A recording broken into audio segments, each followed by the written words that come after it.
आणि न्याय मिळू शकला नाही. एकच आहे की आत्मदहन इथंच करणार. साठी आले आणि नुसते बातचीत करून येऊन गेले. तहसीलदार आले नाही, जेडीओ आले, कोणी आलं नाही. नुकताच महसूल मंत्री चंद्रशेखर बावनकुळे यांनी सार्वजनिक शेतकऱ्यांचे रस्ते अडवल्यावर फौजदारी गुन्हे दाखल करा. मात्र हिंगोली जिल्ह्यात सेनगाव तालुक्यातील काकर बुद्रुक या ठिकाणचे शेतकरी उपोषणाला बसलेले आहे आणि त्यांनी प्रशासनातील अधिकाऱ्यांना वेळोवेळी अर्ज सुद्धा दिले, पण आतापर्यंत त्यांच्या अर्जाची कुठल्याही प्रकारची दखल घेतली नाही आणि त्यांनी उपोषणाला गेल्या 3 दिवसापासून सुरुवात केलेली आहे. त्यांच्यासोबत आपण संवाद साधणार आहोत. मग किती दिवस झाले तुम्ही उपोषणाला बसले आणि तुम्हाला अद्यापपर्यंत अर्जबाजारी करून न्याय मिळालेला नाही? आता मग आम्हाला 4 वर्ष होऊन गेले.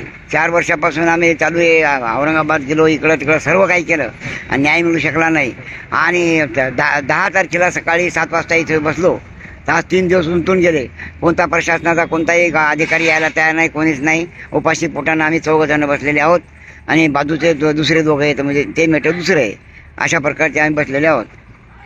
तुम्हाला हे रस्ता जाणीवपूर्वक अडवला का हे रस्ता पूर्वी रस्ता सार्वजनिक होता किंवा नाही? त्याचं शेत घेतल्याच्या नंतरच आम्ही त्याला मागणी करू ना, अगोदर कशाला करू? तर त्याचं शेत घेतलं. शेत घेतल्यानंतर ते गाडीवरील रस्ता राहील म्हणून असं लिहून दिलं आणि लिहून दिल्यानंतर त्यानं 20 वर्ष जाऊ दिलं आणि त्याचं डबल शेत घेतलं नाही म्हणून आमचा रस्ता अडवला आणि मारण्यास सुरुवात केली. फाटकं लावले, हे लावले, गाभीच्या शिपेनं रस्ता अडवला, फुटू काढले, सगळं केलं. पारदी आणून मारतो, धमका देतो आणि आम्ही अल्पसंख्याक हो, गोसाईगिरी हो, आमची ऐपत नाही. 50-50 हजार रुपये देऊन टेबलाखाला पैसे देऊन लावायचे. आम्ही गरीब लोक आहोत आणि जातीय वाजवत आहे ना. आमचं त्या गटामध्ये 14 एकर वावरामधून 4 एकर वावर आम्ही घेतलं आणि त्यातलं 10 एकर त्याच्या घरी आहे. त्यातले 5 लोक त्याच गटात जाऊन शेती वाहतात आणि आमच्या 2 माणसाला त्यानं अडवलं. हिंदूगिरी आणि दिगंबरगिरी. नाही, हे रस्ता तुम्ही खुला करून देण्यासाठी तुम्हाला प्रशासनातले अधिकारी अद्यापपर्यंत आले का तुम्हाला भेटी देण्यासाठी, तुमच्या प्रश्नावरती तोडगा काढण्यासाठी? काहीच नाही, कोणताही अधिकारी आला नाही. 3 दिवसापासून एकही अधिकारी आला नाही. तलाठी आले आणि नुसते बातचीत करून येऊन गेले. तहसीलदार आले नाही, जेडीओ आले, कोणी आलं नाही. तुम्ही हे उपोषण सर्व न्याय मिळोपर्यंत चालू ठेवणार आहे? काय पुढची भूमिका तुमची? आम्ही आता शेवटचा पर्याय एकच आहे की आत्मदहन इथंच करणार.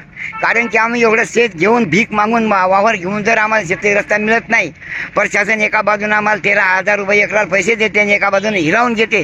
काय उपयोग आहे? जन्मा येऊन तरी 70 वर्ष होऊन गेले, दात पडून गेले माझे. आणि किती वर्षापर्यंत तेव्हा शेतात राहतं? 10 किलोमीटरवर जा, इकडं जा, तिकडं जा, असं म्हणून आमच्यावर त्यानं उपासमारीची वेळ आणलेली आहे. वन पर्यायानं आणली आणि आमच्या विरोधकाने बी आणली. आम्ही आता जगू शकत नाही. जोपर्यंत आम्हाला रस्ता मिळेल तोपर्यंत आम्ही हलणारच नाही. आत्मदहन करण्याची आमची तयारी आहे. नक्कीच, जोपर्यंत आम्हाला न्याय मिळत नाही तोपर्यंत आम्ही या ठिकाणी न्याय मागण्यासाठी आत्मदहन करण्याचं सुद्धा वेळ पडली तर मी आत्मदहन करू. आता हेच पाहणं गरजेचं ठरणार आहे, या शेतकऱ्यांना न्याय मिळतो का, याच्यावर प्रशासन आणि शासन काय भूमिका घेणार.